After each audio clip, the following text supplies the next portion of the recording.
It's Wednesday night, and you know what that means. We're back live on the Big Mountain. Hey, welcome back to another live episode on the Big Mountain. Welcome to you all. Say a little hello in the chat if you can. I see JEH already making a comment about his beeves and not the ducklings. But it's a Big 10 map, and the ducklings are in the Big 10, but I get his point. We've got Go Big Red here. We got Bill here. Finally, the comments section is working. It wouldn't let me post. Oh, my gracious. He's in Savannah, Georgia. Good to have you here, sir. Good to have you, Go Big Red, JEH, and everybody else that's on. Jason, hello, sir. Welcome, welcome. So we're going to get into it here. We have going to talk about some CFP changes kind of briefly because we're going to have a standalone episode come out tomorrow on that. But I know Steve wants to kind of talk a little bit about that tonight. Then we're going to talk about big travel, even more coaches complaining about the travel. Yeah, basketball coaches this time. And, you heard that from A.D. Frazier. Yep. From NIU, and so we're going to talk about NIU as well. Some information coming out probably tomorrow, become finalized, and then at the end, we're going to go over the Mountain West schedule. I'm going to do my top 5 out-of-conference games and my top 5 in-conference games. That's how I'm handling the Mountain West schedule for this night, Steve. So, like it. You want to go right into CFP? Yeah. Well, before you gave JH a shout out, I'm going to give him another shout out. I'll give him a shout out. One of our most consistent mountain dwellers. So I get it. He hates. That was actually a pretty funny joke. He said the University of Oregon, the logo should just be changed to a Nike swoosh because they've been basically completely bought by Phil Knight. Yeah, so that was a pretty funny joke. Thanks for being here. That college football guy, Go Big Red. That's right. He's here. He's looking forward to the show and the catchy music. So, and Bill, that college football guy, just stay safe. He's in Savannah, Georgia. That's a great town to visit. Savannah, Georgia, beautiful city. Never been. It's there's some bad parts, but there's some nice parts. I have an aunt that lives down there and some cousins. It's a good place. So stay safe on the road, Bill. And yeah, I'm ready to roll right into talking about CFP. CFP. Well, we had last week was the Big 10 SEC meeting. A little bit of, they actually spoke after that. A little bit of information that came out of that. Nothing earth shattering and nothing that we didn't already know, if you will, was going to happen. And then this week, they're having the executive committee meet. So what do we know so far? Some people aren't even talking. I don't think your P2 peeps have said much. I think they just walk out. Well, so you remember, it's been almost a month now, I think. Over 3 weeks, we did that episode. We dropped the episode where I had gotten some sourced info kind of leading into the Big 10 meetings. There was some information. The Big 10 ADs were discussing some various topics, trying to get on the same page. And I said then with a very high level of confidence that the Big 10 and the SEC were both looking for 4 guaranteed spots in the CFP. There have been some speculation. Some people were saying 4, some people were saying 3. So we'll get back to that in a moment. But the first topic of business in these meetings really seems to be they want to lock down the 2025 process and procedures. We're going to do an in-depth episode, the difference between 2025, 2026. We recorded that earlier. We'll have that posted. When do you think? Tomorrow. Okay. We'll get it out tomorrow. Awesome. So I'm not going to go into all as much detail, but just to say basically, everybody seems to be holding up the 2026 negotiations until they figure out what's going on with 2025. Right.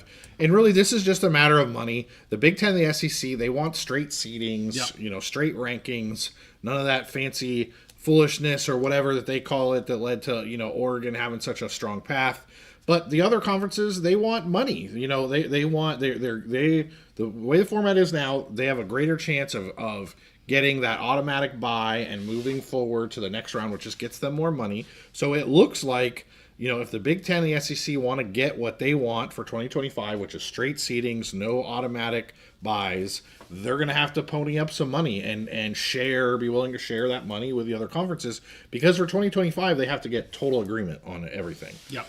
So that's one thing. I think it's been pretty well reported, but I think it's good to remind everyone that any changes to 2025 needs unanimous approval. That's why, in my opinion, it's unlikely they're going to get much, if any, changes. I kind of said that for a while, but we'll see. I mean, if it's little piddly stuff, maybe they get them. But we get into why even the seating and the buy piece with money Yes. could be an issue. I think ultimately, in my opinion, they'll get what they want because they'll write a big enough check. They have all this money. Yes, they'll make it. They'll make it so it's financially beneficial to everyone. Everyone's happy. So I think that'll happen. But as of right now, it hasn't happened yet. Yeah. So then that leads us 2026 and beyond. Lo and behold, as we talked about, the formula comes out of what the Big 10 and the SEC want, which is the 4-4-2-2-1-1. And again, from what I understand, what I said, a few weeks ago from my source, and it sounds like from all the reporting from, Heather Dinish with ESPN, Ross Dellinger with Yahoo, the Big 10 and the SEC, it's a non-negotiable for them. They are going to have 4, and they hold all the cards. They hold all the power. They just have to consult. So it seems to be now basically that the ACC and the Big 12 are kind of holding over them. Let's hold 2025 up so that we can guarantee what we get in 2026 and beyond when we don't have any more power. Right. Really seems like that's the biggest holdup. But it seems like if they get what they want, the Big 10 and the SEC get what they want, 2026 through 2031, we will have that 4-4-2-2-1-1 format, which means Big 10 gets 4, SEC gets 4, ACC gets 4, or 2. ACC gets 2. Big 12 gets 2. There's 1 for an independent berth, which most years Notre Dame would get that, but it could be open to other. And then the G6, G7, G8, G5, whatever you want to call it, still has that guarantee. The G-level schools has a guaranteed path to getting 1 spot in the playoff. Is that one an independent berth or is it an at-large berth? Well, it's an at-large berth. Right. I've seen some language the way they call it. Sometimes they call it independent. Sometimes they call it at-large. So either way, it's not associated with a conference. Gotcha. Okay. So it's at-large. Okay. Effectively, it's at-large. I've seen some people call it independent. Okay. But anybody. Well, independent leads me to believe it's only those 2, 3. What do we have? 3 independent? Yeah. Or 2? Or... It's just not locked in where, let's say an SEC team would get it. It would be separate than their 4. Understood. Yeah. That way. So it's separate from the conference bids. Basically, it's created for Notre Dame as long as they're in like the top 15 of the rankings, but someone else could get it. Yep. Also, it looks like they'll be going to a straight seeding format at that point. And something we talked about on the recording we got a little deeper into was basically the time period, 2026 or 2031. I mean, you and I we all really liked the format this last year. It worked out great. Yeah. There were some people that complained because of how some of the matchups went and the Oregon. Honestly, if the Oregon situation wouldn't have happened with Ohio State losing 2 games and then just exploding, it probably wouldn't have been such a big deal. But because of that, they want changes for this year. Now, I will say, I think the 12 team worked really good. Yeah. Also, I think the 14 team will work just fine. Yeah. I think it'll keep a lot of people happy. It still guarantees that G6 spot, so large tent. So I'm excited about it, and I think I'm hoping this will give us some stability through 2031 when who knows what's going to happen with college football at that point. Yeah, so real quick, go Big Red. So the at-large is basically Notre Dame unless they're ranked low. Unless they're ranked below in the proposed 14-team model. Yeah. Unless they're ranked below, quite frankly, probably 13, because it's highly likely the group of 16 would be below 13, and they're going to get in anyway. So, yes, as long as they're 13 or above, it's Notre Dame. If they're below that, it's at large for anybody. Surf City's Bill says we got to start over 5 minutes. He's 5 minutes late. Oh, boy. Yeah. Actually, no, we don't, because we have a CFP episode dropping tomorrow, and you're going to hear most of what Steve just said. We'll just say it with a lot more opinions added to it. This was more factual. Deeper dives. Yeah. So, I mean, I've given my opinion on this, and I say it in that episode. As long, for me, the G6 guy, as long as they have access, whatever. I mean, I don't like it necessarily, the 4-4-2-2 model, but, just keep the G6 to have access, and I'm not going to bellyache too much about it. I did see Go Big Red says he enjoyed that interview, or the interviews. We split them up with A.D. Frazier. Thank you. Great guy. He literally gave us an hour of his night. I could have talked to him another 2 hours after that. Really good guy, and had a lot of good stuff to say. As you say, Go Big Red. I think for all college football fans. I mean, we got into Alvarez, so we got into Big 10 stuff, we got into hockey stuff, we got into the future of the G6. We got into there's something for everybody in that hour. I mean, it was awesome. He just a great guy. And I think we need to have him back on at some point and talk about Big 10 hockey, how it was formed. I had no idea he was one of the guys that helped create that. So I know there's not a ton of hockey fans, but I think we should do it. He said after we cut, he totally he would love to come back on and do a season preview of NIU. He talked about bringing Coach in. Yep. So you may see AD Frazier back again on the channel here in 2025, and we're working on some others as well to bring in. But I'll tell you what, we're 2 months in, and we have had some serious discussions already. Yes. So I don't know how I'm going to keep this up. So I got it. So college football, Bill, that college football guy, and JH, they're having a conversation about Oregon. Yes. And passing this new NIL law to basically skirt the House settlement. We don't have that as a topic on the agenda, so I'm not going to do a deep dive into that. I shared some opinions on Twitter. I know on Twitter X. I know Bill and I were kind of talking about this, but I just want to touch on that. And again, reiterate what if you saw my post on X, we are going to keep seeing this. Georgia has passed laws, Louisiana has passed laws, Georgia's considering new laws, Florida, all of these states, they're going to look for a way to get their big universities some kind of competitive advantage in this. And I know, Oregon's the target. Bill's kind of mad at Oregon, and JH is always mad at Oregon because screw the Ducks, right? But they're not alone. There's a lot of other states that are doing this, trying to get an advantage. And the thing is, the NCAA and many of the power brokers, the P2 or P4, whatever, they're looking at this House settlement, trying to use it as a cure-all. This is a lawsuit of past players and current players. This is not going to fix all of their problems going forward. This is not going to be a magic pill. Yes, we can use it to set up some kind of structure, but what happens in 2 years if a new player who was not involved in this settlement decides to sue, which for antitrust reasons, which could very easily happen. Right. So it's not a cure-all. You're going to keep seeing states come up with their own laws because there's a vacuum of power. There's a vacuum of leadership. We had a conversation with Immaculate. We had him on about about maybe the need for the federal legislature to get involved, pass some kind of congressional legislation at the federal level to pass a law. And we also talked about maybe there needs to be a CBA. The NFL, they get around a lot of antitrust situations. One, they have an antitrust exemption that helps, but also a CBA, which generally the federal courts, they give CBAs wide latitude to basically break a lot of laws because both sides are agreeing to it. So, this House settlement, and that's where I'm going to leave it. The House settlement, it's not a cure-all. You're going to see more of this. It's just a temporary fix, a temporary Band-Aid, but something is going to if you want to fix college football, which I'm not certain that it's actually broken, but if you want to fix college sports, college football, it's going to take national leadership that's not from the NCAA. All right, well, we're going to get into big travel concerns next. Some new items coming out from basketball coaches. They're a little huffy-puffy about it. I'm going to get into the Mountain West 2025 football schedule that came out last week. Give a top 5 games, both out of conference and in conference. I want to do quick shout-outs. We got some Rebel fans on here. Greetings from Vegas here. Sergeant Morhew, we got Drago, I said Surf City Bill, Fee is back, great to have you. Mario, I know, is a Lobos fan, day of one. Rob, doing his normal SDSU strong. It's like Aztec fast, but he's an SDSU strong kind of guy. And I'll be checking comments. I want to get to big, but Mario says, not drinking tonight, but JY's got some of his last Oktoberfest tonight. I've been drinking Pilsners for a while. I've got Oktoberfest in.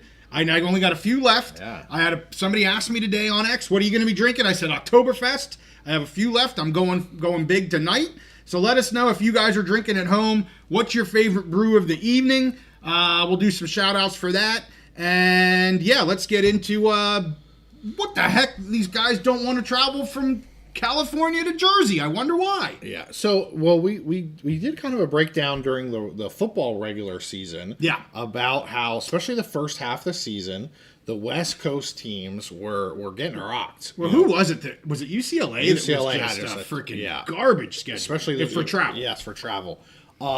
And we could see, I mean, the results on the field, the record. I mean, there was definitely a correlation for them between having traveled to the West Coast and their record.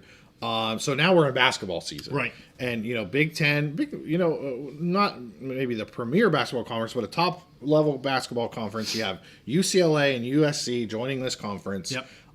And they've been traveling. So I shared today on X a tweet with a short little interview with Eric Musselman, right, the coach of USC. Men's team, and this is a guy, he's coached other places in the at college level. He's coached in the NBA. Yeah, like he knows basketball, he knows travel. He didn't fall off the turnip truck yesterday. Right. I don't think the Big Ten consulted him whenever they were adding these members. I'm not sure they consulted very many coaches. Right. Like, and so we talked about the significance of this in football. When they travel one time a week, they play once a week. They're traveling once a week and playing once a week. And a lot of these teams have 7-8 home games, so they're not even traveling as much. Basketball, totally different animal. Yes, they play 25 times a year in the regular season. They play 3 times a week. Eric Musselman's team, they had a road trip where they had to go across country, play Maryland, play Rutgers. After the loss to Rutgers, he was a little salty. And was talking about the toll that travel has played on his team. Yep. And now he has to go back, and he made a good point. It's the traveling to the East Coast, but then when they get back, they're going to come back and play an Ohio State team. Yes. They're fighting for their lives, their playoff lives or whatever, NCAA tournament lives. And they're going to have to come back and play an Ohio State team that had like 4 days of rest and has already gotten out to LA and has acclimated. They're going to have to come back, turn around and play them right away. He talked about the impact on the student athletes. Yes. They're getting back at 4 a.m., have class at 8 a.m., then have to go to practice that evening, get ready to play again. It is a major thing. Now, I think I see a lot of salty, West Coast fans that are like, well, you guys are the idiots who joined the Big Ten. Well, again, they weren't consulting. And screwed up our beloved Pac-12, yes, damn it. Yes, which I totally get the sentiment because, for obvious reasons. But, they didn't consult the basketball coaches. The basketball coaches had no say in this. The volleyball coaches had no say in this. The soccer coaches had no say in this. This was done for football. Now, obviously, when there's enough money, that makes a lot of problems go away. But it really, watching his interview and kind of just thinking, looking at it at the human level, it really does me. And I'm a Big Ten guy, that. Yeah. It makes me wonder: is this really a viable system outside of football? Yeah. Again, football, you travel once a week. To me, it's not that big of a deal, and there's enough money involved. If you travel once a week. If you travel once a week, right? yes. At most, so I don't mean to interrupt you. Yes, you're right. At most, you're traveling once a week. You travel in 5. I mean, and for the power schools, where they're getting group of 6 schools to come to them to play. Right. What do they have, 5 or 6? Maybe 6 away games? Exactly. And maybe 1 or 2 of those is a cross-country trip. Right, exactly, yeah. Basketball, total different animal. Totally different. All these Olympic sports, we kind of, I fall in that trap of grouping basketball with football because they're a revenue sport. Yeah. And it's great that they make that money, but it doesn't help. The fact is how many times they play, their travel schedule. I think this USC team was on the road for 6 days, played, I think, 3 games in 6 days, and then they got to go back to class. It's really rough, and it really does make me wonder if this model is sustainable going forward. There's been a lot of discussion about, just having splitting off football from everyone else. Right. And I don't think the Big Ten or even SEC would want to do that, right, because they love what they have. They have so much tradition. But there is a question: can sports like this, especially with the West Coast, it doesn't affect the SEC as much. They're still geographically compact for the most part. Right. But for Big Ten, who wanted to be a national conference, this is something this was a strategic decision by their decision makers to be a national conference. Can this work for Olympic sports, including basketball, where they play so many games? I have serious doubts about it. So we'll see going forward. But everyone, you should take a look at that video. I shared it on my Twitter today and listen to the coach. This is a guy, he played at high levels. He's coached at high levels. He coached in the NBA, and it's completely different with NBA players who this is all they do. These kids are still college kids, even though, in basketball, the top 2 or 3 players are making a lot of money. There's kids on the end of the bench who are not making any money. This is how they're paying their way through college, and they got to do this travel and then go back to class, and then get ready to play again. It's really rough. Well, and I said from the beginning, before football season started, it's that when they come back issue. It's not necessarily the travel there and the game there. It's not the Rutgers and Maryland game.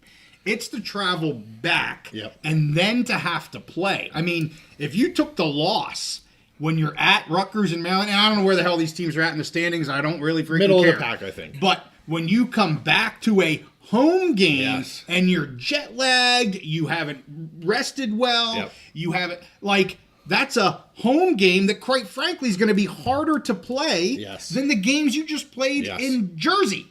And I said that from the beginning. It's those games when you come back. The recovery period. The recovery period is really, he's pissed off now. He's going to be really pissed when they get their asses kicked to Ohio State. Now, I don't know if they are or they aren't. Right. But that is the massive risk. And I said that from the very beginning. It's that it's bad to go. It's 10 times worse to come back. I just have to say, to the point, they're student athletes, and I get it. A lot of people are starting to, every time we talk NIL and revenue sharing and all of this, we're getting this disconnect between the student aspect and the business aspect, the student aspect and the employee aspect. They're still student athletes, okay? I don't care what university they go to. I know we talk about UNC and people say, they're a whatchamacallit mill, diploma mill. Okay, whatever. I'm not here to judge that. What I am going to say is they're still student athletes and they're still freaking 20 years old. They're not adults. They're just not. And you and I have kids that age. My gosh. We could imagine. So. And the other thing I'm going to point out right now, I know we're going to get to NIU AD Frazier's comments because he hit on a lot of this. And I loved what he had to say about this. And if you guys haven't heard those conversations, I'm sure all of our dwellers on here have probably, these are the hardcore dwellers. They probably listened to him. But if you haven't, that piece where he talked about this and what fits for them and the travel aspect is great. I also put on X today, there was a conversation with Jeremiah Dickey, friend of the show. He's welcome back anytime. Hint, hint, nudge, nudge. Is he on our Mount Rushmore? He's on our Mount Rushmore. Right, Jeremiah Dickey, AD Boise State. But he had a really nice conversation with a local, I'm not sure who he was, Jay's Chicken Shack or something, I don't know. But I posted it on X, and the one thing that he talked about, and I posted it today, he gets into, yes, these students are going to be making money now, but it gives them the opportunity to teach fiscal responsibility, to teach them what debt is, to teach them what payments are, what taxes are, and that is huge. There's so much... the fiscal aspect of our country. I mean, these kids, the day they step on campus, this happened to me 25 years ago. Get a credit card. There are people there wanting you to buy their damn credit card or get their credit card. There's no concept of fiscal responsibility, and it's not on these daggone kids. And so it was great the way Jeremiah Dickey talked about this because they're living it. It's not just a class where you're learning about it. They're living what it is. And so I think that's important. I know I'm getting off topic here a little bit in terms of travel. But I just see this separation sometimes, and it's really unfortunate because the kids today are the same kids that played 20 years ago. But they've got more money, more problems. And that's a fact. And don't get me wrong. They're making money. Bigger money, bigger problems. Some of them, but bigger money, bigger problems. And the universities that care about their student athletes have a harder job today than they did 20 years ago when the money wasn't there. And if they do care about them, again, you got to listen to that Jeremiah Dickey thing. It's on my X. It's really, really good. I didn't clip it, but I gave you the time marker. It's like 13-minute mark. Anyway, I got off on a bit of a tangent. The other thing I wanted to say, that was all I wanted to say. I want to follow up on what you just said. Yes. Honestly, so here's the thing: is this last round with the Big 10 expansion, the decision makers were made. The decisions were made basically by TV executives. Yeah.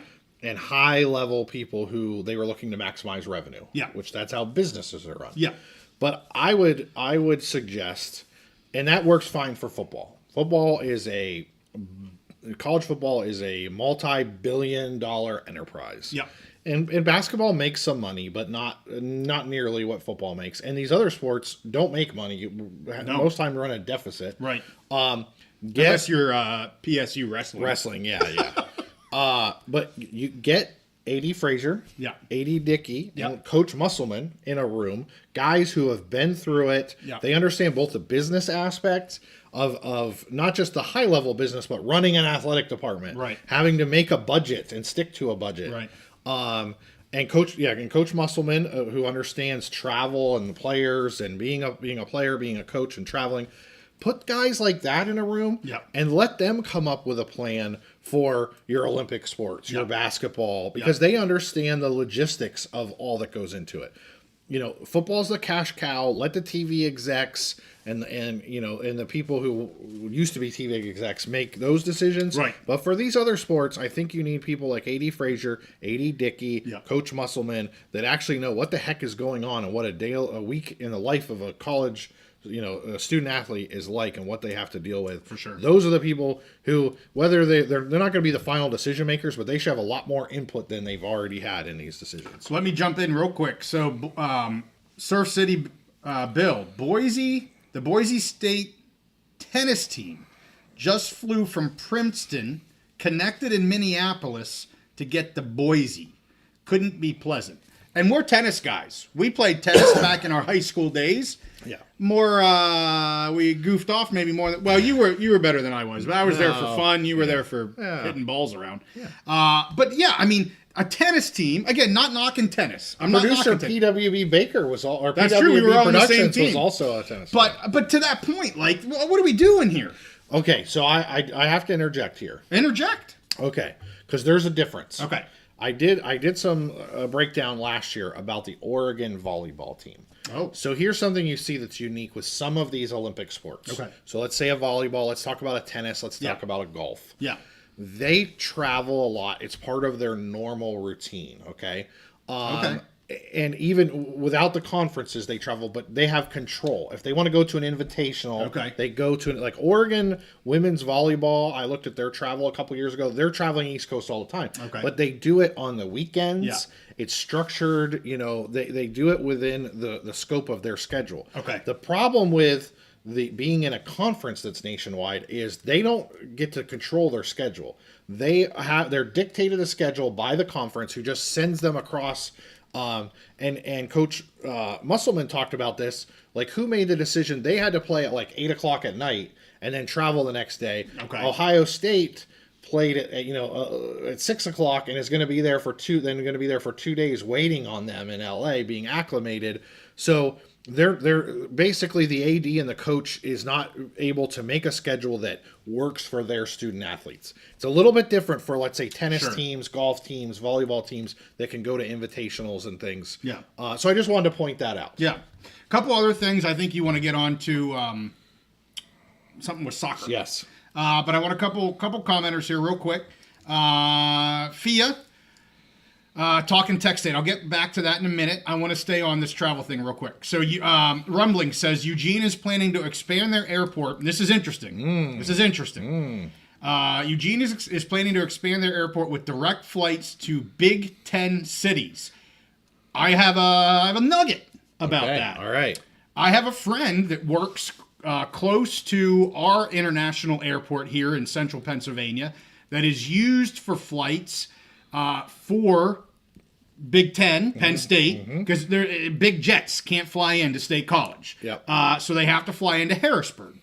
And I have a friend that works at HII. He works on booking the airlines and the flights. And he has said that he is now, to that point, working on more direct flights, airlines, bookings to the West Coast because of Penn State's or the Big Tens, but Penn State's correlation to the Big Ten, Yeah. and bringing in teams. Now, I'm talking big teams, football teams that yes. need the big charters. I'm not talking a tennis team. Right. But it's an interesting you bring that up, Rumblings, because that's happening all over the country. Where Big Ten programs are, where there's bigger international airports are at. So that's a great point. That was something that was brought to me about 2 weeks ago. I wasn't really going to bring it up, but now that you did, perfect timing to bring that up. It's happening at many airports. So Donkey State.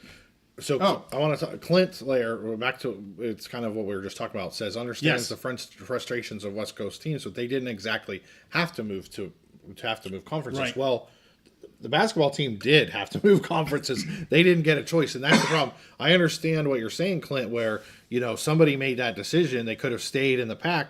But the problem is the basketball team didn't make that decision. The volleyball team didn't make that decision. The wrestling team, if they have, I don't know out there if they have wrestling teams. I know Stanford does, but they didn't make those decisions. The decisions were made for them, and the non-football sports, the non-football programs are the ones that have to deal with the consequences. Well, so I think what the point is, he should be upset at his AD, president, trustees. Not at the conference, because it's not the conference's fault. It's the decision makers at the university's fault. Well, in the video, I don't think he blamed anybody. He was pissed off about it. Yeah, but he didn't he didn't say this is the Big Ten's fault. He didn't say, but my point is, if he were to blame someone, the Big Ten isn't to blame. I agree, and honestly, and I think from the coach's comments, I think it was left because you can't necessarily criticize your bosses. That's you. Well, you can. You're usually not employed much longer. I think he left that out hanging, saying basically like you screwed us over. Now we have to deal with this. Okay, all right. So I want to get back to FIA. I think we all knew Texas State is number 8. In my opinion, Sac State is number 9, if not then New Mexico State. The 10th and 11th potential member has to be Memphis or Tulane.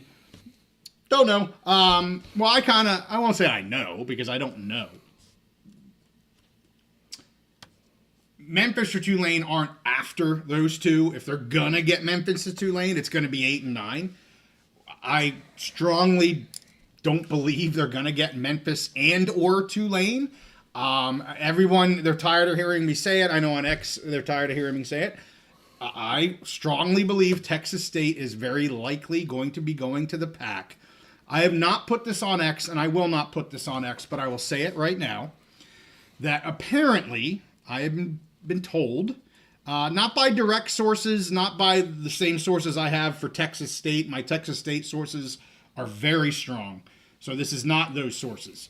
But apparently the New Mexico State piece, which I did add them to the list now, still an unlikely, but as time goes on, they are becoming less unlikely. I'm not moving them. They're still unlikely for me, but because I believe the Memphis Tulane are not going to happen, I still think in 2026, Texas State, and they're done. To me, there's no need to go any further. You can make a schedule. Good Lord, look at what Oregon State and Washington State had to do for 2025. Not a huge deal. Not ideal, but not a huge deal. So I think they get to 8 and then maybe wait for a little bit. I'm hearing people say this New Mexico State. I have no sources on New Mexico State. I have not heard anybody tell me directly that New Mexico State is that 9th member or even the 8th member. I mean, I have some people saying there might be the 8th member now. Mm-hmm. I have no sources on that at all. I'm not saying it's not true, but I don't have the sources on New Mexico State.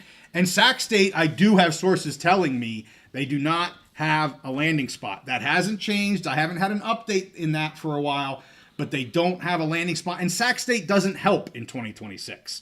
It really is not helping the Pac-12. So we'll see. I wasn't going to plan on talking about Pac, but FIA asked, and so I shall respond. What an interesting dynamic that would be if, between the Mountain West and the Pac, if you had New Mexico in one and New Mexico State in the other. That would be something I didn't have on my bingo card. No, that would be a very big surprise. I think that would be a very big surprise to a lot of people, even from a month ago. That would be a very big surprise. So let me ask you this. I'm gonna put you on the spot. Do it. All right. If so, I'm going to take a Mountain West team. Let's say Nevada. What do you think would be more? Which one do you think would be more likely? Gun to your head. For New Mexico State to join the pack or Nevada to join the pack? Steve, I know. I told you I was going to put you on You the mean spot. with all the poaching penalties? Yes, and just the exit way fees it and is right everything? now. Nevada or New Mexico State? Because I've seen some people suggest Nevada. They're only suggesting Nevada because of UNLV. They're tied. They're completely tied to UNLV. Okay. So what? Let's say I'm going to give you an easier scenario. Okay. Let's say the pack was going to add 2 more teams, and you have to pick between this group. Group A is Texas State and New Mexico State. Group B is Go ahead. UNLV and Nevada. Which one would be more likely? That's what I thought. It's not even So maybe close. there's a path for the New Mexico State. I think fans there out is. there. I think there is, but I don't want to give anybody hope that Right. I'm just not sure there is hope for New Mexico. And I get a lot of people hating on me. Yes. New Mexico State people hating on me because I don't put them in possible for the pack. Like, why are you hating on me? There's no information about New Mexico State to the pack. Don't hate on me just because I don't want to bullshit you. Yeah. Well, you did say earlier less unlikely, so that kind of sounds Less like unlikely, maybe we yes. need to make a new category. We have possible, unlikely, and less categories. unlikely. I got enough categories. Okay. Let's move on. All right. Soccer. Go. Okay. Why are we talking soccer? So here's the deal. I'm not a soccer We've guy. never talked soccer on the Big Mountain. Well, here's the deal. It's important to all of these go together. I got a master plan, JY, of what we're talking about tonight. Get started so we can get off. No, of it. listen. Okay. Calm down. Slow down. I don't like the Slow down, sport. JY. All right. So there's a theme to this. So we started by talking about the college football playoff and how, all these decisions, these money decisions made by football to, hopefully keep college football Big 10 and all that. Yeah. Then we transitioned. We're talking about college basketball in the Big 10 and all this travel and wondering, is this even, is this doable for these non-football sports to be in national conferences, coast to coast conferences, and do all that travel? We talked about the A.D. Frazier interview. A.D. Frazier from NIU, where the recent news, being where they're going to join the Mountain West in college football, and the other sports will be in another league, which I think we're going to talk about in a little bit later, right? Yes. Yeah. So this ties into it. All right. So there is a plan in place right now. Well, it has not been finalized.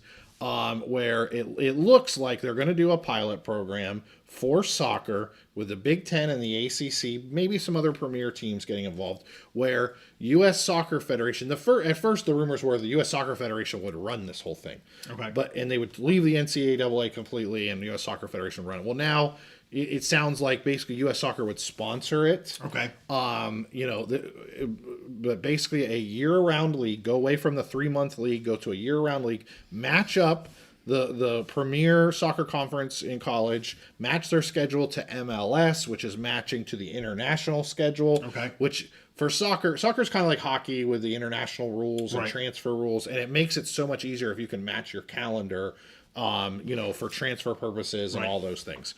So basically to form a semi-pro league sponsored by USA Soccer, where they would have a limited role at first, but maybe kind of take it over. They would still fall under NCAA jurisdiction for, compliance and rules and eligibility and all of that.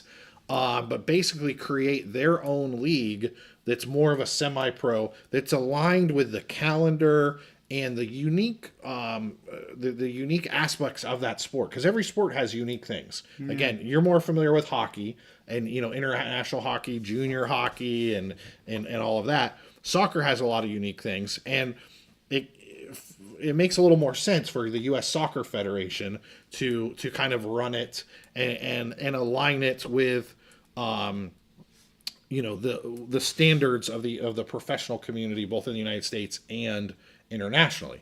Also, it makes for an opportunity. So we talked about revenue share a little bit. We talked about the house settlement and how football is going to be getting 75% of the money.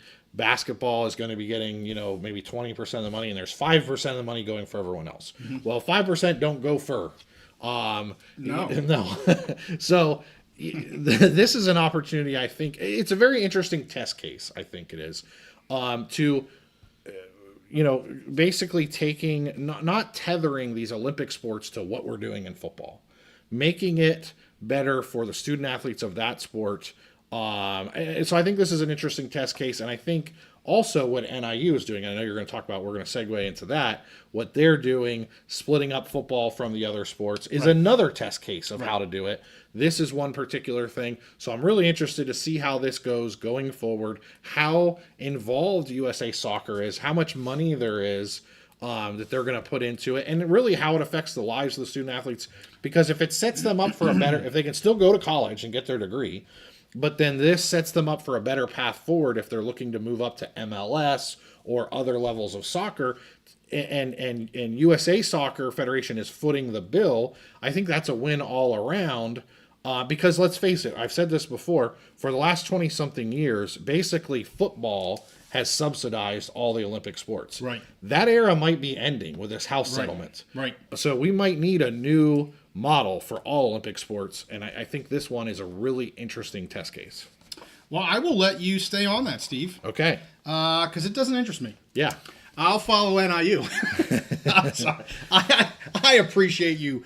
And I know you've talked about this and about how USA Soccer, and it's, making it year-round and all that kind of jazz. I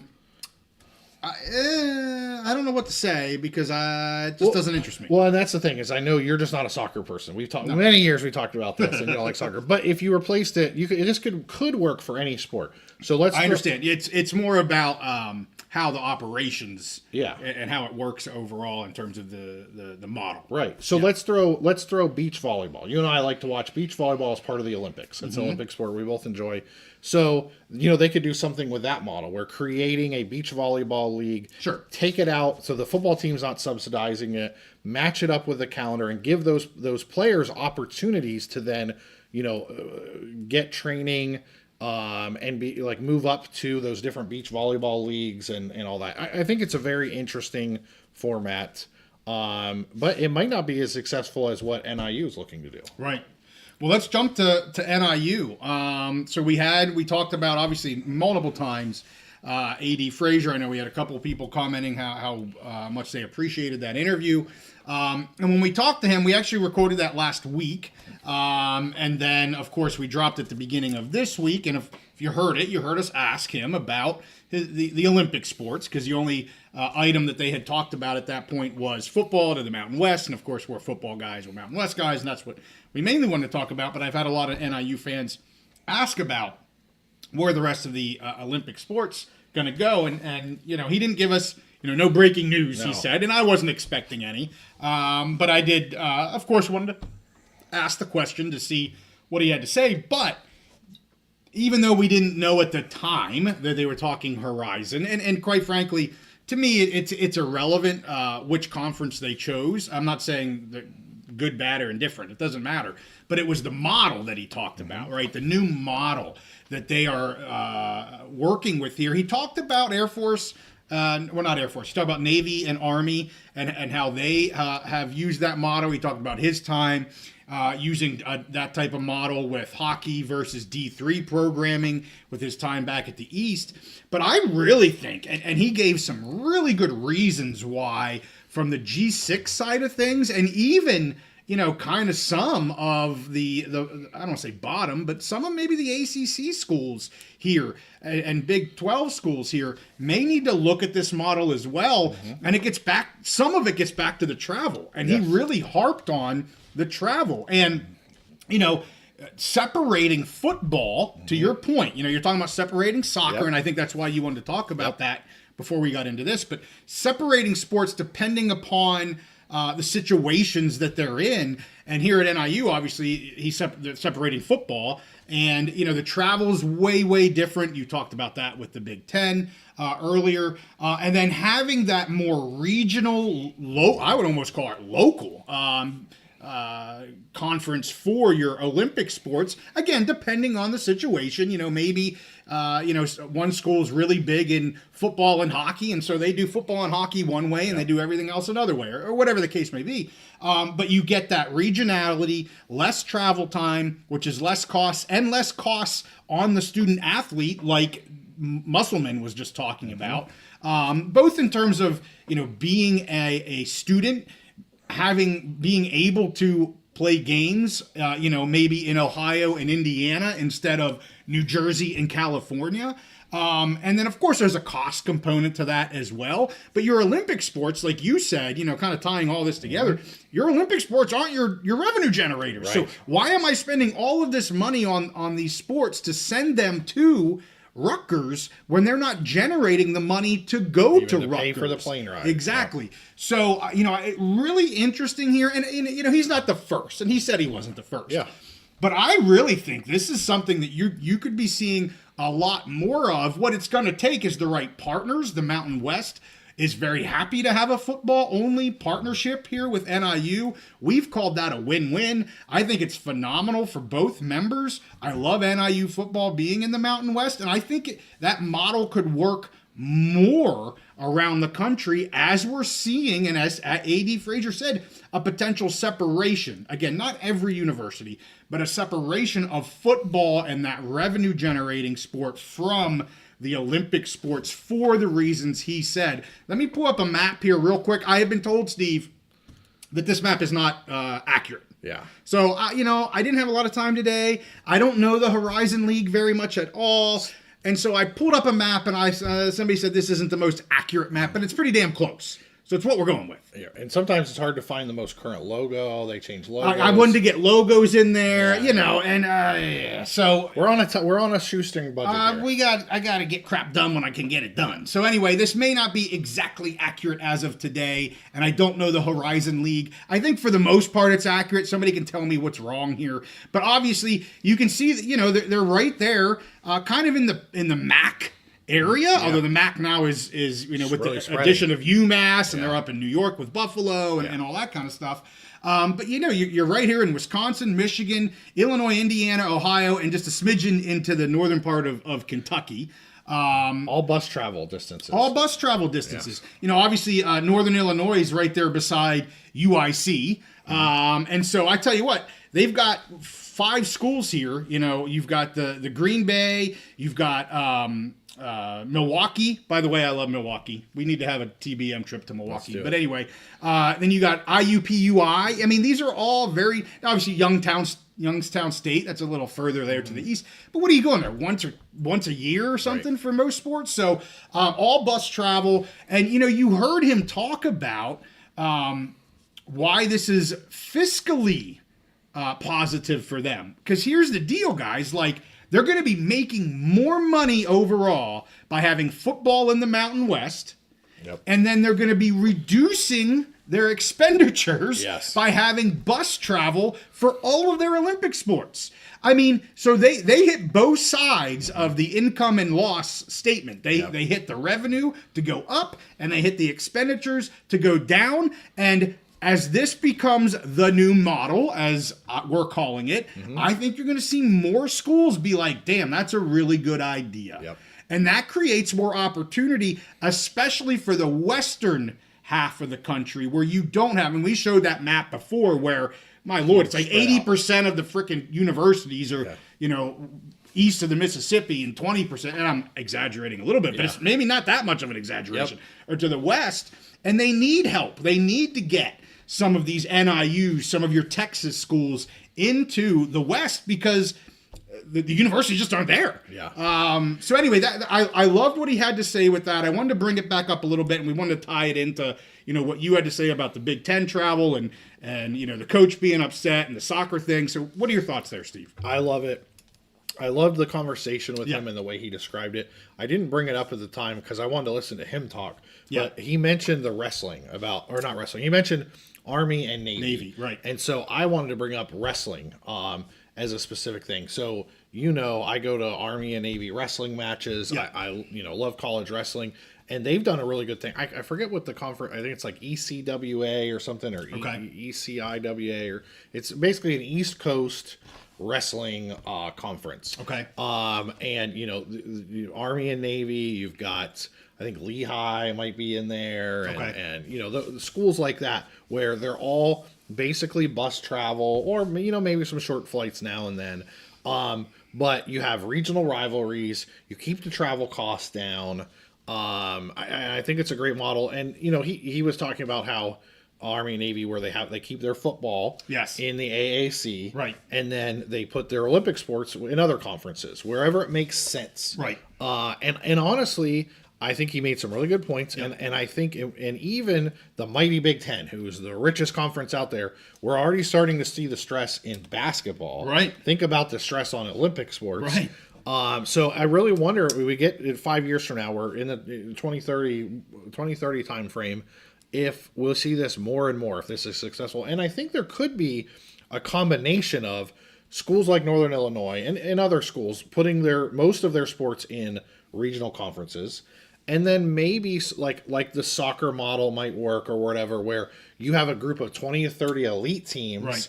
that can be sponsored by the national federation. Right. Then it would make sense, because they can help with those travel costs and all of those things. Yeah. But for most of the teams across the country, they just want to have a team. Yeah. They just want to give people an opportunity to play those Olympic sports, and they want to keep their costs down. I think this regional model works.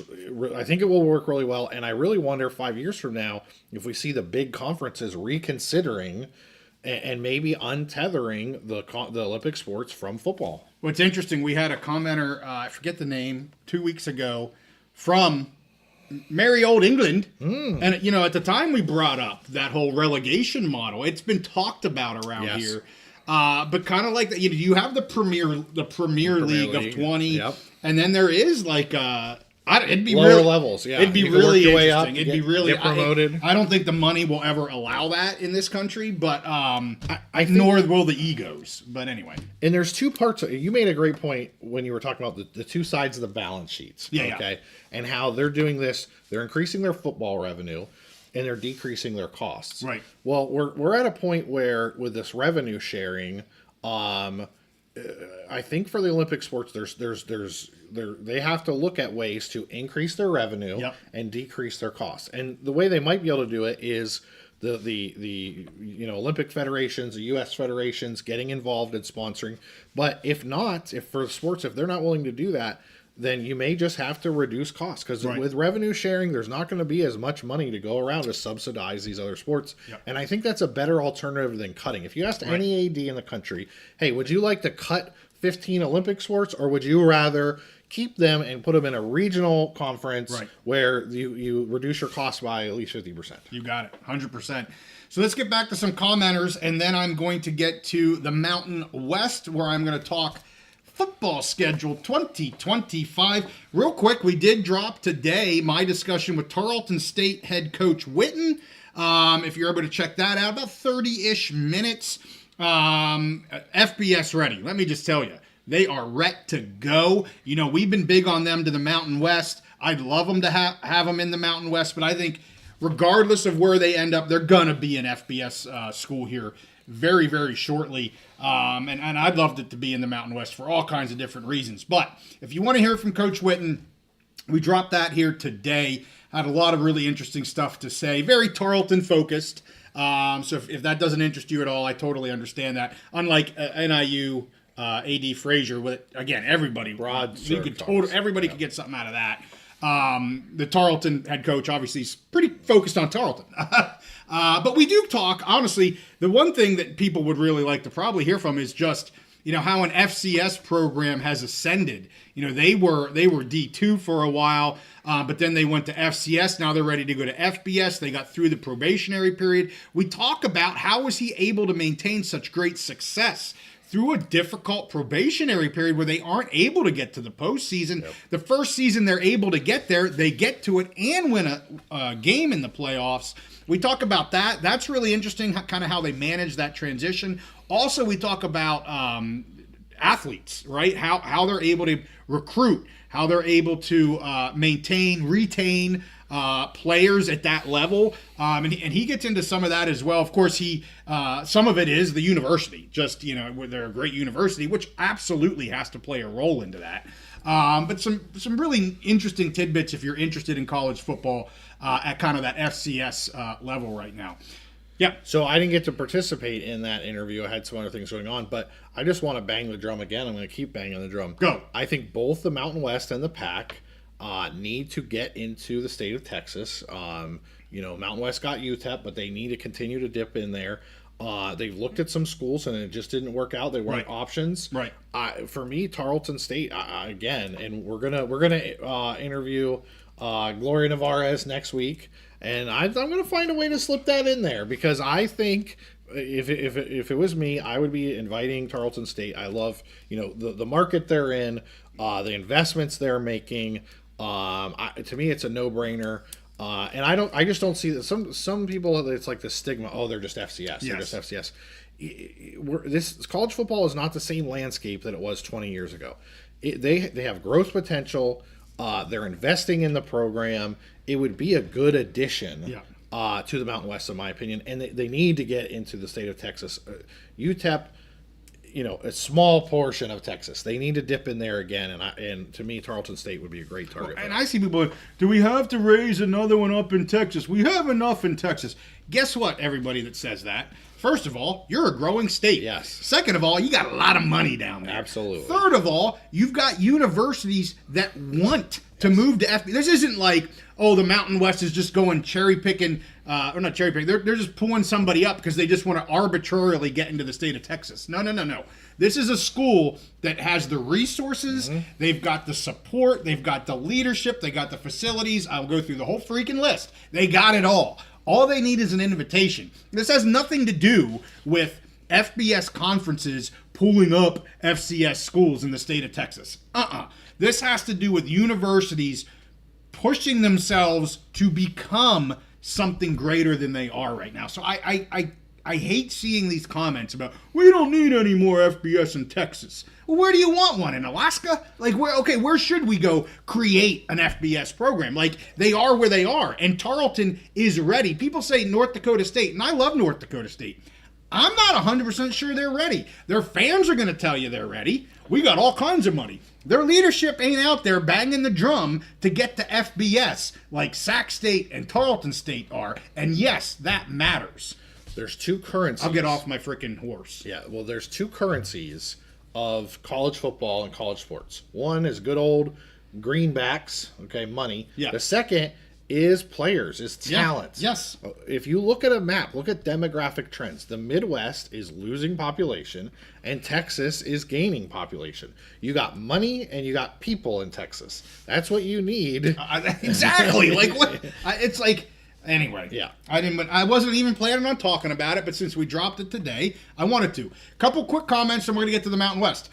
Fia says, San Diego State AD said, wasn't going to talk about this, but now I am. Fia's keeping me honest. Yeah. You keep going, Fia. All right, San Diego State AD, Wicker said, potentially adding 2, 3, 4 members. So if the Pac only adds Texas State, are you thinking the San Diego State AD is referencing future additions years down the road? So I have 2 comments. First of all, I think A.D. Wicker got ahead of himself. I don't think A.D. Wicker should have said everything that A.D. Wicker said. And recent reporting is that the Pac has instructed their ADs to slow down their roll a little bit on public comments. That was from Canzano. I'll just say it where it came from. Canzano is saying that, and it wasn't directed at A.D. Wicker, but he's been the most vocal here in the last week. Don't talk out of turn. I think they've been like, hey, take it easy a little bit. So, first of all, I think he got a little bit ahead of where he maybe should have. I'm not knocking him. It is what it is. In terms of the numbers, what he did say was media deal, add the 8th member, and then they'll determine after that if they're going to add 1, 2, 3, 4 more members. And it's not 3 or 4, I'm sorry. 1 or 2 more. If they're going to get to 9 or maybe 10. I think my guess is you're going to get both the media and the 8th member. I'm thinking in March. Now, I don't have a source telling me that, but I think we're going to get both the media and the 8th member in March. You might get the media. The 8th member may come a smidgen later, but I think you're going to get them both. And then I think if they have a 9th, it'll come a little bit later. And I think they just want to wait and see what happens. They know they need the 8th.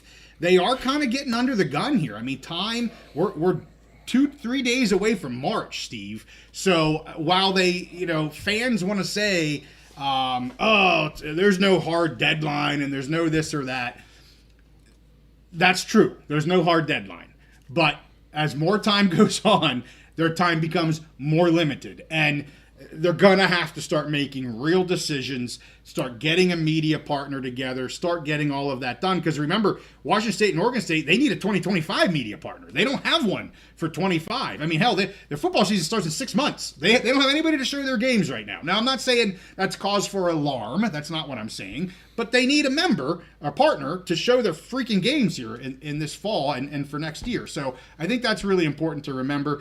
Gilbert says... I just jumped. Well, we got a super chat. But I want to get to Gilbert real quick. Gilbert mentions NMSU bringing down the value of the Pac-12. Actually, Gilbert, I totally get what you're saying there, but I don't think it does, because everything that we've heard, and this actually has come from the Pac, that the 8th member doesn't matter, right? In terms of value, media value, it doesn't matter. So I don't think it brings down anything. Does it limit the upside in the future? Possibly, but I don't think it's bringing down the value of the Pac. It would be more neutral than it's anything. Neutral to no positive. So I just want to be careful with saying it's bringing down the value.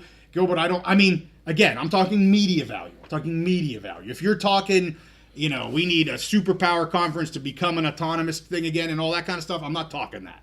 I'm talking media value. So, all right, let's go down here. Justin is in the house. Really enjoyed the great interview lineup you all have been doing. Well, thank you, Justin. I'm going to read that again because you gave us a $10 super chat. I have really enjoyed the great interview lineup you all have been doing.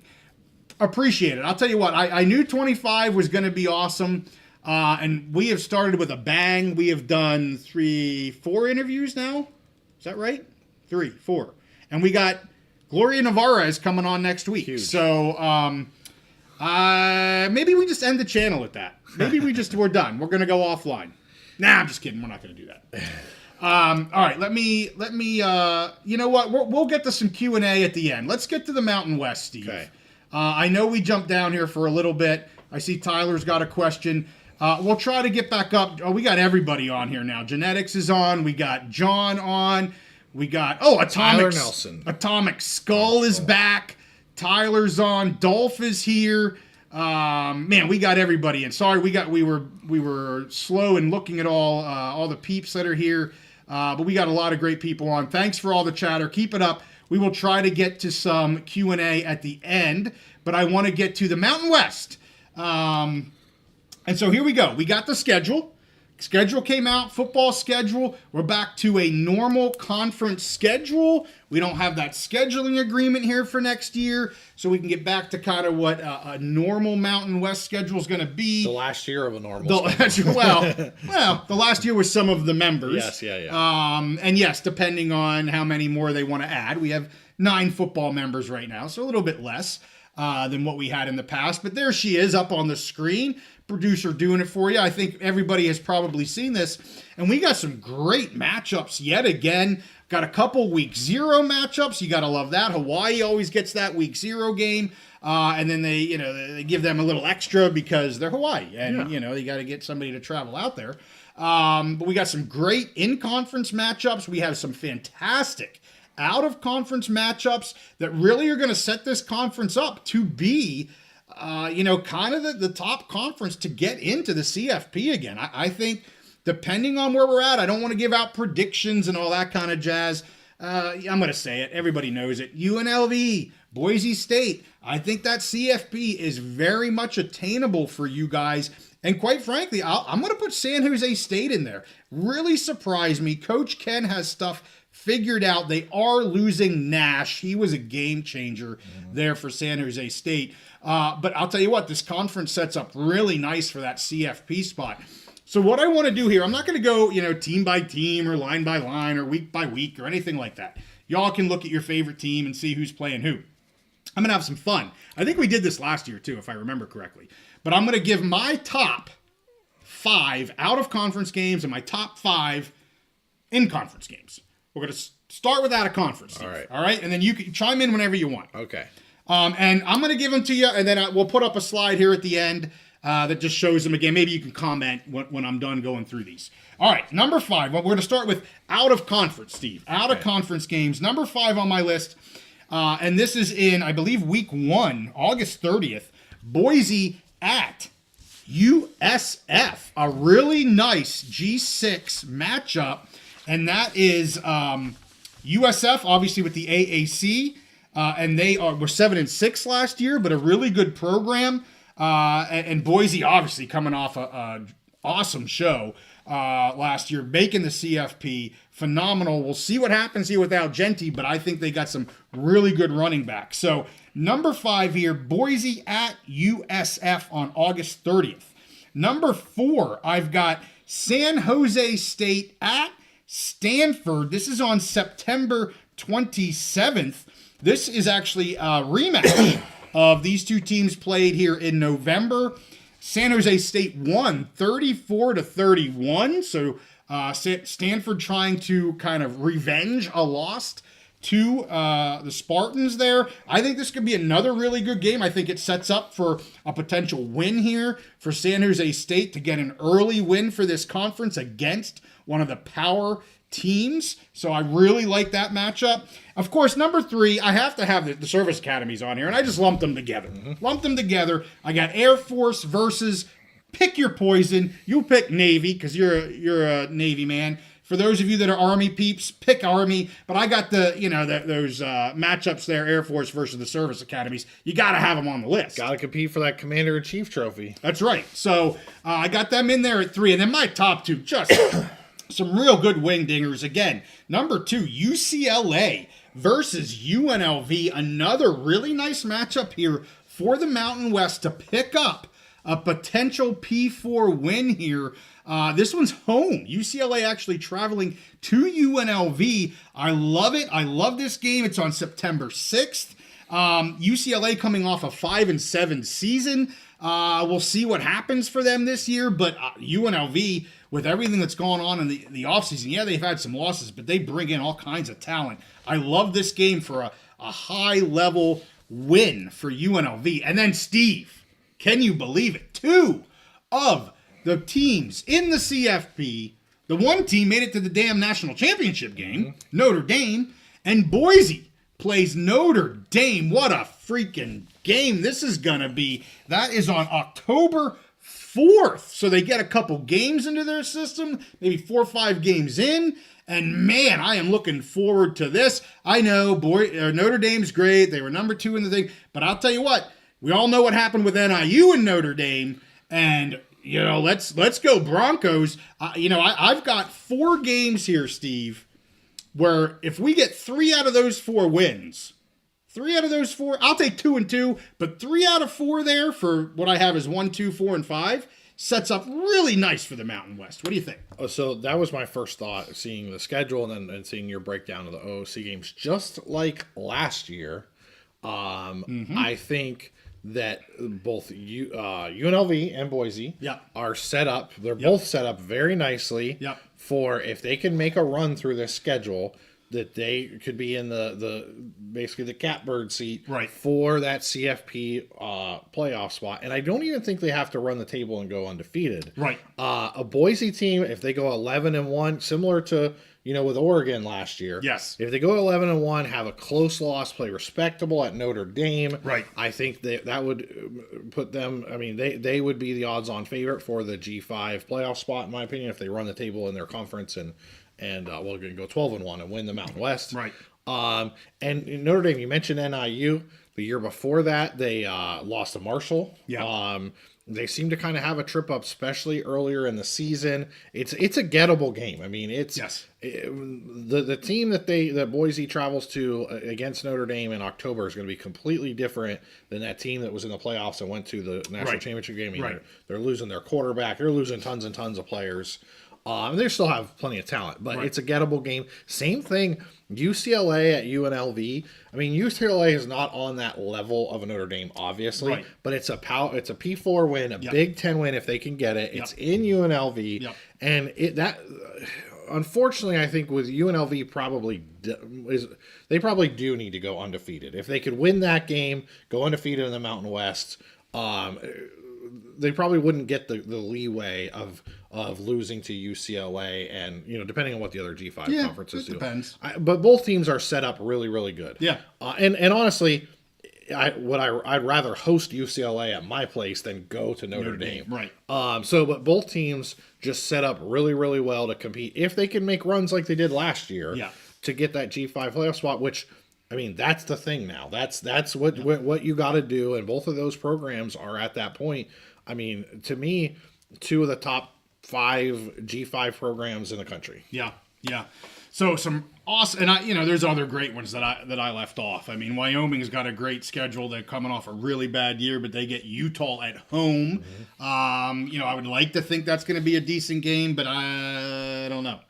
I forgot to say, in Boise going to USF. Yes. They had gone to UCF a couple years ago. Yeah.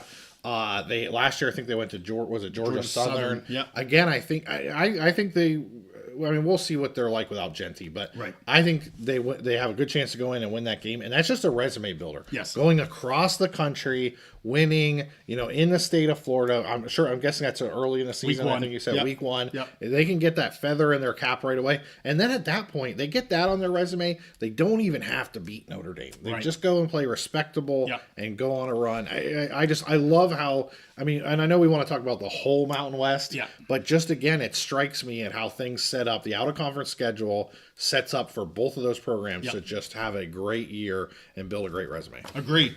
So let's get to the in-conference. We're going to start with number 5 I have, and there could have been a bunch of number 5. I'll be honest with you. I picked Hawaii at Air Force, mainly because I had to get Air Force on here, and I could have taken Air Force at Colorado State. Probably would have been another good game because they're close, they're fairly competitive. But Hawaii at Air Force is the Cutter Trophy, and this is on September 27th. And kind of 2 underperforming teams last year, certainly Air Force, and I kind of figured they were going to be down. They were a younger team, and Hawaii really underperformed for me too. Jekyll and Hyde. And we'll see where they're at. But this is early on in the season. It's at Air Force, and both of these teams, if they want to be a good team in the Mountain West, they both need to win this game. Yes. So an early game like that, they got to get her done. Number 4, I've got Utah State at New Mexico on October 25th. Of course, this is the return of Bronco Mendenhall. Now at Utah State, back to New Mexico. I had to have that on here. Bronco, we barely knew ye. Yeah, right. Yeah, we got you for 12 months or whatever the hell it was. Not even. But I had to have that on here because Bronco returns back down to New Mexico. I know we got Lobos fans here listening in. That game is on October 25th, so we'll see what happens there. Then number 3, UNLV at Nevada. This is the Silver State game, rivalry, whatever you want to call it, for the Fremont Cannon, the heaviest trophy in all of college football. That is on November 29th, the last game of the regular season here is, and I think that's pretty normal to have UNLV and Nevada play. And that's in Nevada this coming year. So number 2, I've got CSU at Wyoming. Of course, I have to have the border war on here. Some people would say I should have them as 3 and the Silver State rivalry is 2. Whatever, I'm a Wyoming fan. Deal with it. Yeah. So they're number 2. The Bronze Boot is at play. That sits with Colorado State right now. This game will be back in Laramie. That's on October 25th. And then number 1, again, to me, I'm going to say it this year like we said it last year, potentially the G6 game of the year Boise State traveling to UNLV on October 18th. Massive, massive game for both of these teams. And especially, I mean, we just talked about some of the out-of-conference games, especially if they're coming both in hot. You know, Boise beats USF, UNLV beats UCLA, and man, it's a win, and we are money type of sitch here in the middle of October. It has to be number one. I mean, the three years in a row that we've got Boise and UNLV just duking it out, and could third time be a charm here for UNLV? Maybe. Well, last year we did a pregame live episode. Yes. It was fantastic. I haven't looked at the calendar yet, but if we can make it work, that'd be fun to do again this year. Love it. And at some point, we need to get out to Laradice and be there for a Border War game. That's true. We just need to make it happen, because that would be... October 25th. That's not too late in the season. It's getting there, but it's not too late in the season. Yeah, well, I mean, just put some boots on and some flannel and drink some beer, and you'll be all right. That's right. Go downtown Friday night. Yeah. I hear the band walks around and plays at all the bars. Hey. So, yeah, that's where it's at. Let us know your thoughts. I am going to start with those comments, Steve, and then we'll go back up and hit any that we missed. Let's see if I can go to where it was right in here, because here we've got John yelling about Gloria and Tarleton about Sac State. So let's go down here with some Dr. Croissant. I haven't seen him before. Welcome, Dr. Croissant. Saying Netflix wants some live sports. They're trying. They're dipping their toe in that water. Clint says another 2 to 3 win season for YO again. I certainly hope not, sir, but we will see. Surf City Bill, yeah. Big game versus Notre Dame, and then I saw somebody down below that I think it was John. Kind of like you, not a big ND fan. Yeah. Oh, Fia, thank you for talking about the statements. No idea he was under scrutiny for his remarks. Thank you. You're welcome. I think he got a little ahead of himself. That's all I'm saying. Surf City Bill is telling people that their love muscle is weak. We have things are getting crazy in the chat. I hope Surf City Bill's drinking. Love Muscle's talking about Viagra. Oh my! We are getting Love Muscle's back in the house. Oh yeah. All right. Let's see. There he is. He loathes Notre Dame. Told you. Yeah. UNLV. Oh, Love Muscle's not a UNLV guy. Atomic Skull, with all the Tarleton coverage, do you know something we don't? I shall not say. Let's. Whoa. Oh, sorry. There's a comment for Clint says better be beer drinking boots in Laradice, Steve. What are beer drinking boots? Because you drink your boot out of a beer, or your beer out of a beer. Oh, okay, all right. And do breakfast at the Buckhorn. I mean, I'm in. Let's go. I like beer. I like breakfast. All right. Breakfast is some of the best food ever. I don't know about drinking beer out of a boot, but I guess we'll try. I'm gonna try about anything. I see some Lobo fans giving Bronco some booze. He's a traitor, says Jason.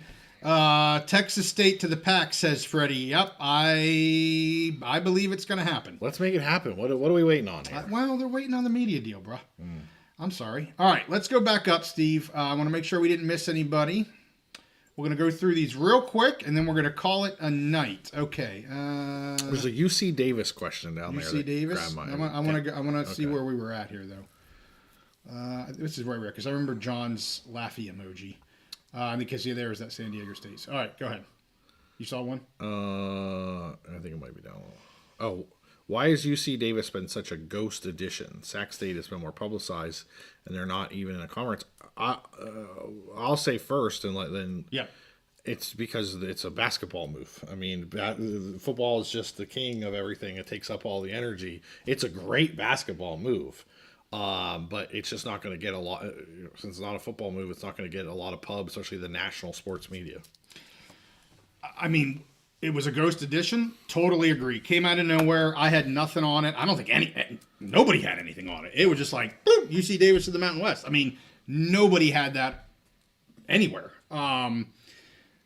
Sac State's publicized because Sac State has chosen to make themselves publicized. So it's just two different ways of going about it. UC Davis, didn't take that route.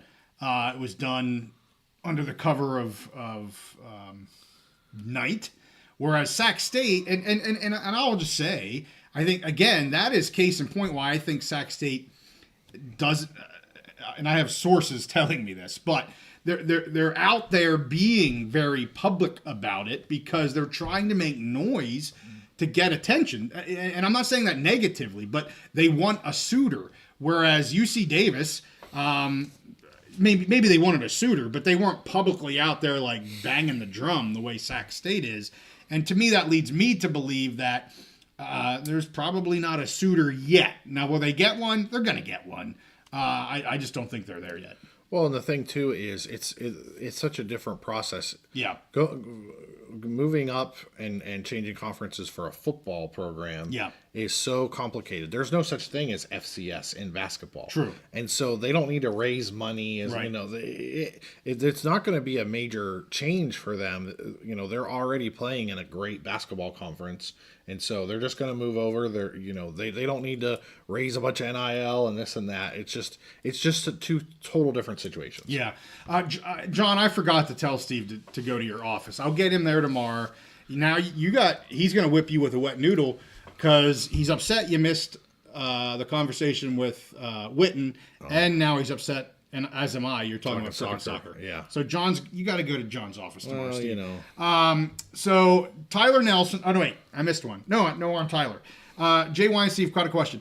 Why wasn't New Mexico State ever invited to the Mountain West Conference instead of Conference USA? I don't have an answer for that. I don't know why they were never invited. I will say now that UTEP has been invited. It's clear what the Mountain West is doing, and that's adding value via media markets around the country. I mean, you look at Sac State, you look at El Paso, you look at Phoenix, you look at Chicago, and as of now, New Mexico State doesn't really add anything from the media side or from bringing in new eyeballs to your conference because they're with El Paso. I mean, it just is what it is. Before they added UTEP, I'm sure the Mountain West looked at both New Mexico State and UTEP and was just like, hey, we want one of them. Who are we going to take? And they chose UTEP. Yeah. Why exactly that's the case, I don't know. I'm not gonna. I think it's as simple as there's just more value in adding the El Paso market than a second market in the state of New Mexico. And I think I don't know enough about New Mexico State's facilities, but UTEP has the Sun Bowl. I mean, there's a lot to like about UTEP. Now, we had AD Center on. There's things they need to work on. Mm-hmm. There's funding. There's all that kind of stuff. But I think it's a dramatically underserved market that just needs kind of a fire lit or stoked. And I think it could really be something pretty big. Something to get excited about. Yeah. Okay. Looking for question marks, Steve. I'm looking for question marks. Well, I think Ryan says football is 80% of most school sports revenue, at least 80%. Yeah. I mean, there's some schools where it's probably 90, 95, getting in the higher 90 percentages. Paul asked, do you think the Mountain West will add more football-only schools like NIU to help with the travel? I don't think it's out of the realm of possibility. I think if North Dakota State wants to go FBS, I see them probably being FBS only. I'm not saying they would go to the Mountain West necessarily. What do you think about Tarleton? Would they be also, or do you think? I think Tarleton, the way they're doing facilities and everything, I think Tarleton. I'm not sure. I don't know this. This is me guessing. I don't think Tarleton would accept the football only. Maybe they would, but they want full membership. Now, do they want? I think there could be a graduated revenue scale for them. I would guess. But I think they would want full membership. Now, do they come in as a 50% partner or 2/3 partner or whatever at the beginning? Maybe, possibly. I don't know that.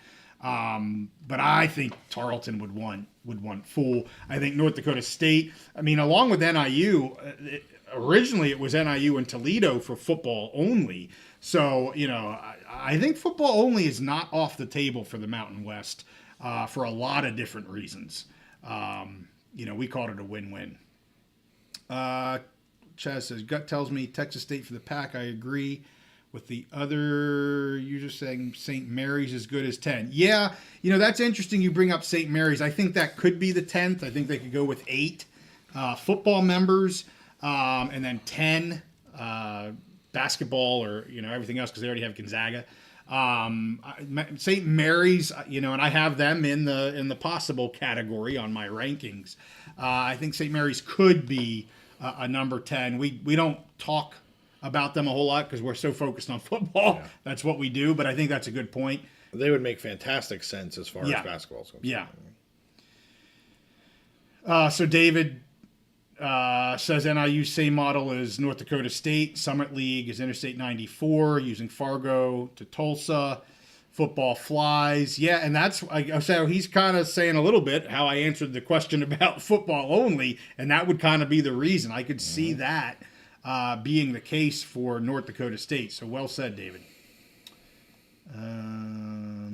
So Tyler mentions about Mountain West Conference used to have TCU in the conference. I'll tell you, TCU and somewhat Utah, but TCU is like the poster child for the just like let's keep moving around until we move up and find that perfect spot. I mean, the way they moved around, it was just they were in the Big East at one point. So it doesn't even exist anymore. The way they moved around was just crazy.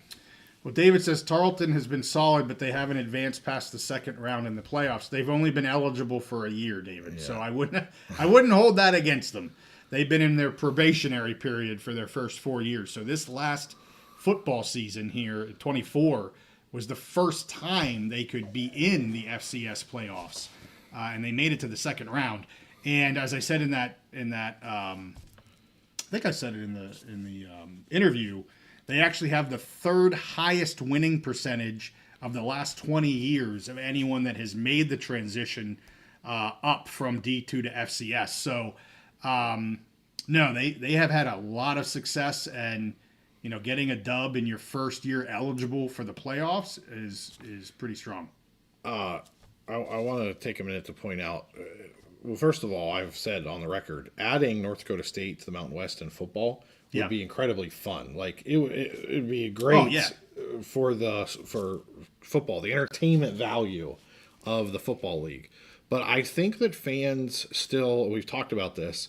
I don't think fans have a fully accurate perception of the value of on-field success versus the value of off-field things like investment in the program, demographics, all of the media value that comes from demographics, the geography of where you're located and how many people are in that area, right, and all of that. The on-field success is it's definitely not the end all be all. Yeah. And I don't know. I mean, is it even in the top 2 or 3 most important categories? I would say probably not. Yeah, I don't know. I wouldn't know how to rank them. But Atomic Skull says Tarleton State is Sac State, just that they have the facilities already built. I would actually say it's even more than that. I mean, you're spot on about facilities. They're there. They're building onto them right now. Like, yes, that is one piece. Success is another piece.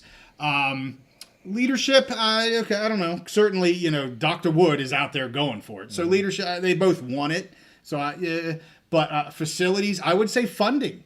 There's a lot of money in Texas. We all know that Sac State and the state schools of Cali are getting budget cuts right now. Yeah. Tarleton's part of the A&M system. So I would say it's facilities, it's funding. I think it's success. It is success. Again, I don't know where that ranks, but they've been really successful since they've joined FCS. So I think it's more than just facility. I know it's more than just facilities, but that is a big piece to it, no doubt. These were the ones that we read before, Steve, and I think we're close to being done skis. Let's see, where did we end this? Okay, we had FUNOV. I saw that. Texas State to the Pac. We talked about that. How about an interview with Texas State? That's a great idea. I think I need to let the interviews cool for a little bit. I've gone pretty heavy here recently, so we will not end them, no doubt. But Mario talks about El Paso. AD mentioned and it's a good point. Yes. He mentioned it's not just the El Paso market; also the Juarez brings some value to that media market. He talked about how many students cross Yes. every year, and it is that's a great point, Mario. It's not just El Paso. They're what is a it, major sister metropo- city or yeah. something, or kind of. I mean, if you look at the map, It's like if you look at the line cuts right yes. through the daggone. Yeah. It looks like one city. If you didn't know there was a border between Yes. Mexico, and it looks like one big city, but it's it's Juarez, Mexico, and it's El Paso, Texas.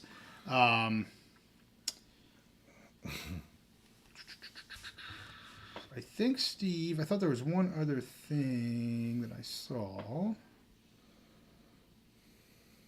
Well, maybe not. I thought there was one other one I wanted to mention, but I think we're about done, sir. You see anything there that I missed?